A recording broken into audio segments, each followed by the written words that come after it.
Hi friends, welcome to my channel. ఈరోజు easy recipe అరటికాయ fry. దీనికి కావాల్సిన పదార్థాలు వెల్లుల్లి, జీలకర్ర, ఆవాలు, పచ్చెనపప్పు, మినప్పప్పు, ఎండుమిర్చి, కరివేపాకు, ఆనియన్స్, మిర్చి.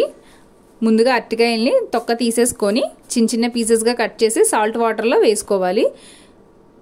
కడాయి పెట్టుకొని దీనికి కావాల్సినంత ఆయిల్ వేసుకొని దాంట్లో ముందుగా వెల్లుల్లిని వేసి కొంచెం ఫ్రై చేయాలి. తరువాత తాలింపులన్నీ కూడా వేసుకొని ఫ్రై చేసుకోవాలి. కరివేపాకు కూడా వేసేసుకోవాలి. కాసేపు వేగాక ఆనియన్స్ కూడా వేసేసుకొని పసుపు కూడా వేసుకొని బాగా ఫ్రై చేయాలి. ఫ్రై అయ్యాక మనం కట్ చేసి పెట్టుకున్న పీసెస్ అన్నీ కూడా వేసేసుకొని బాగా ఫ్రై చేసుకోవాలి ఫ్రెండ్స్. కొంచెం సేపు మూత పెట్టి మగ్గనివ్వాలి. మగ్గాక అప్పుడు మూత తీసేసి కొంచెం అట్లా ఫ్రై చేసుకోవాలి. ఒక 10 మినిట్స్ అలా ఫ్రై చేసుకుంటే కుక్ అయిందో లేదోనని ఒకసారి ఆ పీస్ని పట్టుకొని చూస్తే మీకు అర్థమవుతుంది. తగినంత సాల్ట్ కూడా వేసుకొని లాస్ట్లో సాల్ట్ వేయాలి దించేసే ముందు.